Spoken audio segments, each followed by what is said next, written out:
প্রিয় দর্শক শ্রোতা, আজকে আলোচনা করব সিঙ্গেল নিডল লক স্টিচ মেশিনে আপনি যখন সেলাই করবেন, সেলাই করার সময় বা কিছুক্ষণ সেলাই করার পর আপনার সেলাই মেশিনের সুতা অলরেডি অটোমেটিক কেটে দেয়। আপনি বুঝতে পারবেন না যে সুতাটা কেন কাটে। তবে আমি যেভাবে আপনাদেরকে একটা সমাধান দেব, এই সমাধানটা বা এই স্টেপটা যদি আপনি ফলো করেন, এর জন্য আপনাকে ফুল ভিডিও দেখতে হবে। ভিডিওর কোথাও স্কিপ করবেন না। আর আমার চ্যানেলে নতুন হয়ে থাকলে অবশ্যই সাবস্ক্রাইব করবেন। তাহলে দেখাবো আপনি কিভাবে এই সমস্যা থেকে কিভাবে সমাধান পাবেন। করে মানে স্ট্যান্ডার্ডভাবে সুই সংযোগ করে সুই সেট আপ করে বা নিডল সেট আপ করে এই বারবার যে সুতা কাটে এই সমস্যা থেকে সমাধান কিভাবে পাবে। তো শুধু সুতা যে বারবার কেটে, এখানে আমি একটা জিনিস সেলাই করছি। এই সেলাইয়ে দেখেন একটু পর পর সেলাইটা উঠে গেছে। একে আসলে স্কিপ স্টিচ বলে, মানে সেলাই হওয়ার পর সেলাইটা উঠে গেছে। সেট আপ করতে না পারেন এই সমস্যাটা হবে। তো আজকে আমি আপনাদেরকে দেখাবো কিভাবে এই স্কিপ স্টিচ বা সুতা হঠাৎ করে ছিঁড়ে দেওয়া এই সমস্যা থেকে কীভাবে সমাধান পাবেন। তো এর জন্য আপনি যেহেতু দেখছেন যে এখানে ত্রুটিপূর্ণ সেলাই বা স্কিপ স্টিচ বা অনেক সময় সুতা কেটে যায়, এই সমস্যার সমাধান পেতে হলে আপনাকে সর্বপ্রথম এখানে যে নিডল ক্ল্যাম্প আছে এটা আপনাকে খুলতে হবে। তো আমি খুলতেছি। আমি অলরেডি নিডল ক্ল্যাম্প থেকে বা এটা খুলে নিছি। এখন আমি আপনাদেরকে দেখাবো এটা আসলে কিভাবে স্ট্যান্ডার্ডভাবে কিভাবে আপনি লাগাবেন। এর জন্য দেখবেন নিডল ক্ল্যাম্পের উপরে একটা একটা পয়েন্ট আছে, এটাও আপনি প্রয়োজনে খুলতেছি। আপনি দেখতে পাচ্ছেন আমি এটা অলরেডি খুলে নিছি। এটা খুলে নেওয়ার পর আপনি এটা নিচের দিকে নেবেন, নিচের দিকে নিলাম। নেওয়ার পর দেখবেন এখান থেকে দেখেন এই পয়েন্টের ভিতর দিয়ে একটা ছিদ্র দেখা যাচ্ছে, ঠিক আছে। এই ছিদ্রটা আসলে কি, এটা মূলত আপনি যখন নিডেলটা লাগাবেন, নিডেলটা এই ছিদ্র পূর্ণ নিডেলটাকে উপরের দিকে ওঠে ততটুকু দিতে হবে, ঠিক আছে। এখানে আরেকটা বিষয় আছে সেটা বলতেছি। আচ্ছা, নিডেলটা আপনি যখন নেবেন দেখবেন নিডেলের দুই প্রান্তে দুইটা অংশ আছে।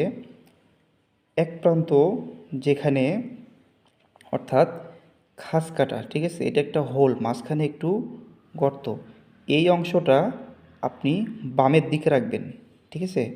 আর অপোজিট পাশে দেখবেন এখানে একটা প্লেন একটা জায়গা আছে, একটু ডাউন, নিচের দিকে একটু ডাউন, এটা আপনি ডানের দিকে রাখবেন, অর্থাৎ নিডেলটা এইভাবে সেট করবেন।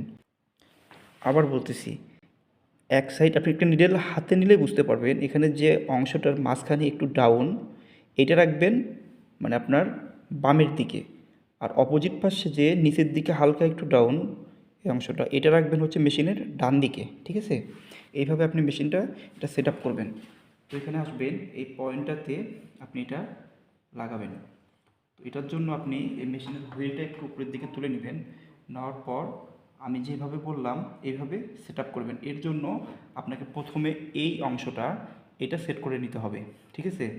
এটা সেট করে নিতে হবে। এটা কীভাবে সেট করবেন, এটা থাকবে নিচের দিকে, এই যে ছিদ্রটা ছোট্ট একটা ছিদ্র, এটা থাকবে নিচের দিকে। আপনি এটা এভাবে সেট আপ করে নেবেন, ঠিক আছে। তো আমি এটা লাগিয়ে নিচ্ছি। তো দেখেন আমি এটা লাগাইছি ছিদ্রটা নিচের দিকে। আর এই যে আমি একটু আগে বললাম যে অংশটা হোল, ঠিক আছে, এই সাইডটা দেখেন একটু হোল টাইপের, এটা রাখবেন হচ্ছে মানে বামের দিকে। আর অপোজিট পাশে যে অংশটা এটা রাখবেন হচ্ছে ডানের দিকে, ঠিক আছে। তো আমি সেইভাবেই লাগাবো। আর মাথায় রাখবেন যাতে এই পুরো যে পয়েন্টটা আছে, এই নিডেলের যে পয়েন্টটা আছে, এটা পুরোটাই যেন, আমি একটু আগে যে হোলটা দেখালাম এর ভিতরে, পুরোটাই যেন এর ভিতরে ঢুকে, ঠিক আছে। একটু গ্যাপ রাখা যাবে না, গ্যাপ রাখলেই সুতা কাটবে বা সেলাই ঠিকভাবে হবে না, ঠিক আছে। আচ্ছা, আপনাকে যেভাবে বলছি আমি ওইভাবে লাগাইছি। যে পয়েন্টটা মানে ভিতরটা একটু ড্রেনের মতো সেটা বামের দিকে, আর যে অংশটা নিচের দিকে একটু ডাউন সেটা হচ্ছে ডানের দিকে, ঠিক আছে। এইভাবে লাগাবেন। আপনি একটা নিডেল হাতে নিলে বুঝতে পারবেন। তো আমি নিডেল সেট করে আমি এটা লাগানোর চেষ্টা করছি। আচ্ছা, আমি অলরেডি সেলাই জন্য রেডি এবং নিডেলটা অলরেডি সেট আপ করে ফেলছি। এইভাবে নিডেলটা একবার চেক করে নেবেন যে এটা পুরোপুরি ঢুকছে উপরের দিকে কিনা, এবং আমি যে বললাম যে খাস কাটা প্রান্তটা এই দিকে কিনা, এবং নিচের দিকে যে প্লেন জায়গাটা এইখানে একটু এটা ডান দিকে কিনা, ঠিক আছে, হলেই এনাফ। এরপর আপনি সেলাইয়ের জন্য নিডেলে সুতা পরাবেন। এর আগে নিডেলে কীভাবে সুতা পরাতে হয় সেটা আমি দেখাইছি। নেক্সট এর আগে যে ভিডিওটা আছে আপনি ডেসক্রিপশন বক্সে দেওয়া থাকবে, ভিডিওগুলো স্ট্যান্ডার্ড।